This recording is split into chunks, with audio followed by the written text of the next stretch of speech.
growing up, I know you had talks with your parents. You knew you knew your grandparents and everything, right? Yes. Okay. Now, did they ever teach you that you come from Africa? No. Okay. Okay. But I can remember they never taught us about Africa. I can remember them telling us that my grandfather, Anthony, he, mother said that he came from Africa. Africa. He came from Africa. Oh, wow. Okay. That's the only one I can remember. That's the only time I heard them, speak about Africa. Now, on my father's side, I never heard them speak anything about who came from Africa. Okay. Now, where did they say they come from? They never stated.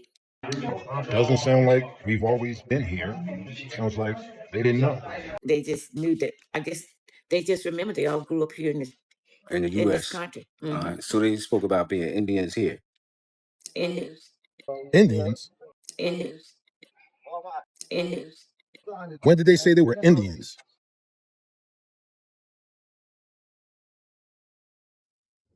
I want to give a lot of respect to this elder, to this grandmother who took the time to share with her grandchildren real history.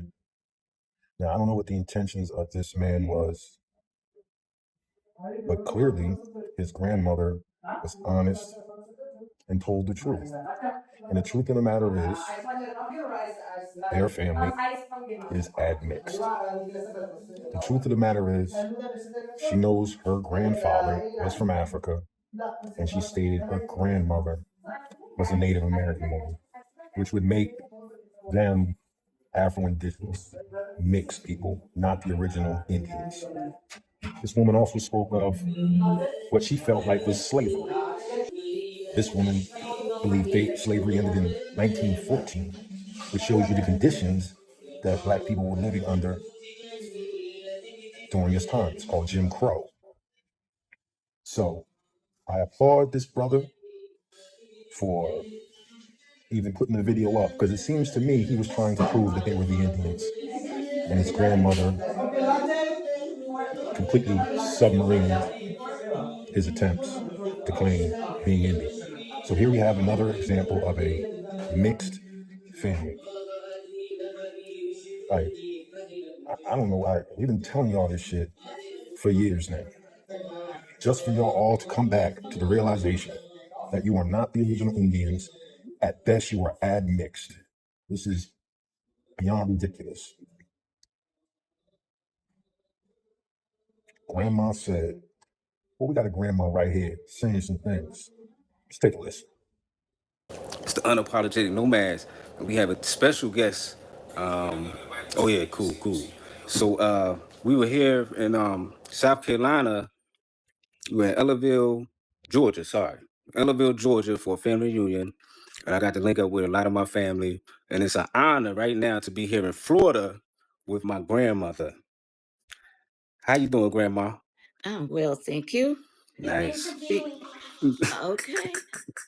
From growing up, I can remember when they told us that Abraham Lincoln freed the slaves. So what year was that you were born? 1928. Okay, 1928. And Abraham Lincoln freed the slaves in 1914. I'm thinking, I'm not sure. But anyway, I still felt that we were still slaves. Oh, yeah. My parents were sharecroppers. And to me, we was treated as if we was just servants, slaves. We had to do whatever the owner of the property said for us to do. So we were y'all sharecroppers? We were sharecroppers. Sharecroppers mean that you were living on the owner's place. He owned the land, the house. He supplied the animals for the farming and the equipment. My parents lived there and had to work to pay back what we used of his. because we was on his land. Sharecroppers, you sharing, you do the work, the owner owns everything. Okay. That's mean you, or just to me, as a slave. So where did you grow up? Like what town and which city, which state? Ellerville, Georgia. Okay. The year 1928. 1928. Yes. All right. So still, to me, slavery was going on. Everything the owner said we had to do. He would come out and inspect. What are you doing? My father's name was Masco. Always addressed him as Masco, as a servant. Masco, did you do such and such a thing? Masco, I thought you told me you had plowed that land over there, and I'm over here and I see it's not plowed. Now, isn't that treating a grown adult as a slave? So what happened if he didn't do it? He was like not punished, but scolded, talked down to, as if you should have did this, or why didn't you do this, or why didn't you do that? As if my daddy was a child and he was the father. That's the way I looked at it. One day he came to the house, and daddy was at the house from the field doing work, fixing the pig pen where the pigs had gotten out. So I'm in the house with my mother, helping her prepare food because the food had to be ready. They come to the house at 12 o'clock from the field to eat dinner. It had to be ready and on the table. So this was our job, my mother and myself. The other was in the field working with daddy. Okay. Daddy said to me, in order to fix the pig pen, he needed a hammer. Mavis, bring me a hammer. I take my daddy the hammer. He said to my daddy, Masco, why ain't this gal in the field? Boy, that stuck with me. My daddy didn't look up, still fixing, and he said, she's here helping her mother in the house. And I thought to myself, why should he be talking to my daddy like that? I'm not his child, I'm my daddy's child. I kept that in me. I never forgot it. And every time I talk about it now, I get mad. Because nobody is supposed to be talking to another human being like that about their own child. This stuck with me, and it made me work hard and to push my children hard.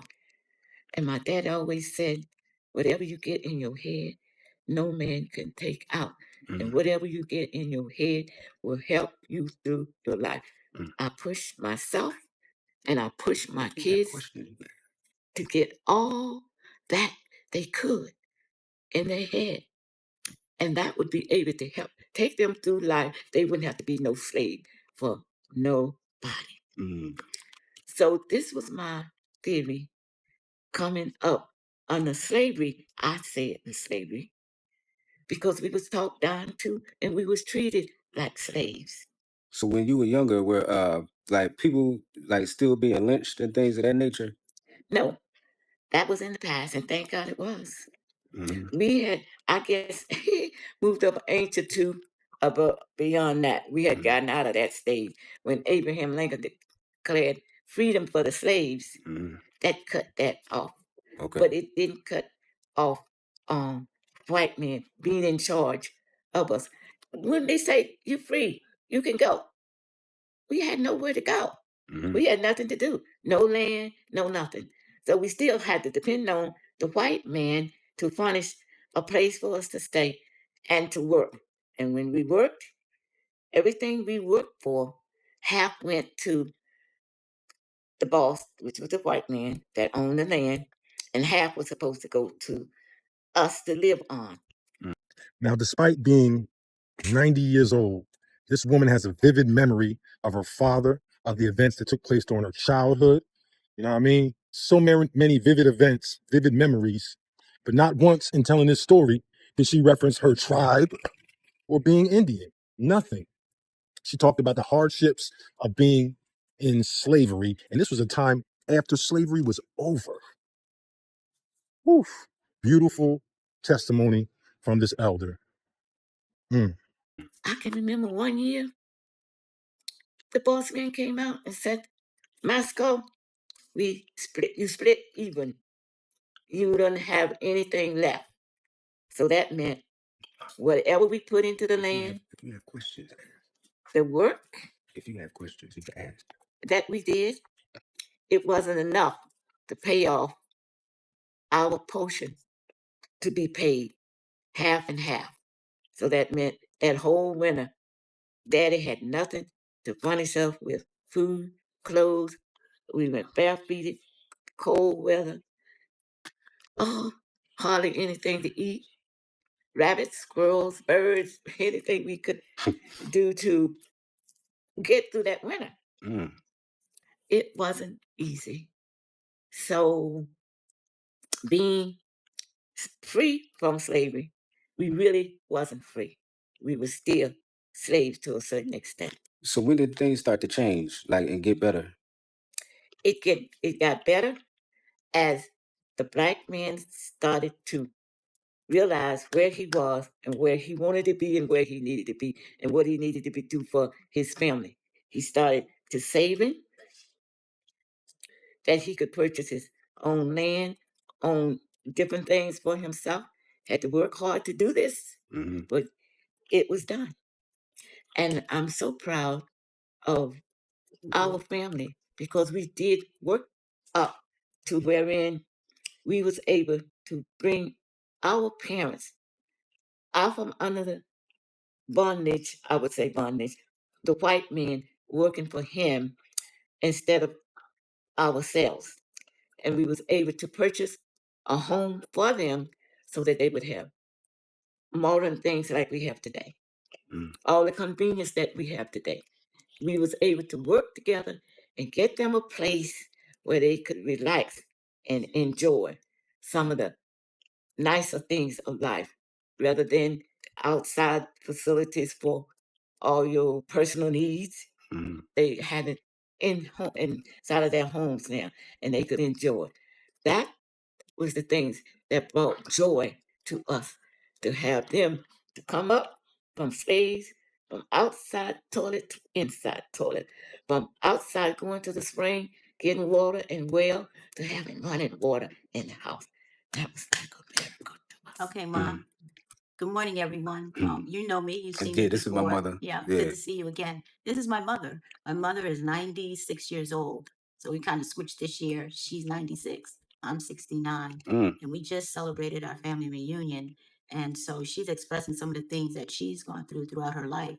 And a question that I always wanted to know from my mother was, she has seen many things happen. Now, were there airplanes during the time you were a little girl? No, I don't remember. Yeah, there was an airplane, but there was what they call the crop airplanes. They didn't have the jets like they have now. They started with the propellers.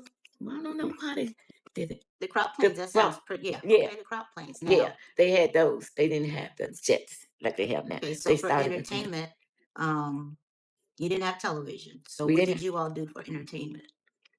We had games and things that we played as children together.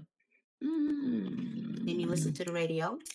Well, later on, teenagers, they did finally get a radio with batteries, operated on batteries. And sometimes we could get the reception, and sometimes we couldn't, but we had to hold our ears closed in order to hear it. Started out with that type of radio. What was the first car you remember having? An old Ford, and we had to push it up and down the hill to make it start. Push it up the hill, and then let it, when it come down the hill, it would get up enough speed, and then it would crank up. Daddy would take off. But first, even before we got the car, we was go 5 miles to town on the wagon and mule. Or go to church, wagon and mule. And when we go to town, we just in Ellerville, we would park the mule behind that store, corner store, and leave them there until they go and shop. Then take them some food so they could eat. And then we go hook the wagon up, go back 5 miles home. So that's how we traveled until we got this Ford car. We got the Ford car, but we still had to push it to get it started and crank it up in the front of the car to get it started. It wasn't easy, but we took it as we advancing. We are growing now. We are getting better. So now the thing that I really I'm very proud of Granddad for doing, even though he was a sharecropper and he worked for a white man, he still grew his own crops in the event that there wasn't enough food for the family from the sharecropping. They had their own garden. Now, if you pay attention, you'll see where this woman's daughter is revising what the mother said. The woman's daughter is saying that they had their, despite them being sharecroppers, they had their own crops. They had their own gardens, right? Which is in total contradiction to what the mother just said in regards to when they couldn't produce enough, they would go the whole winter having to eat rabbit and hunt miscellaneous animals, right? That's what the mother just said. I can remember one year, the boss man came out and said, Masco, you split even. You don't have anything left. So that meant whatever we put into the land, If you have questions, the work if you have questions, you can ask. that we did, it wasn't enough to pay off our portion to be paid half and half. So that meant that whole winter, Daddy had nothing to fund himself with food, clothes. We went barefooted, cold weather. Oh, hardly anything to eat. Rabbits, squirrels, birds, anything we could do to get through that winter. And then the daughter comes in and creates a revisionist history to where they had their own garden. No, your mother just said your father was a sharecropper. He didn't own any of that property. He lived on another man's property. That's what sharecropping is. But you're trying to remix it to fit your modern definition of what you want sharecropping to be. That's disingenuous. They had their own garden. Their They own had garden. their own way of getting food. So he had 19 children that were birthed by my grandmother, but 13 grew to be adults.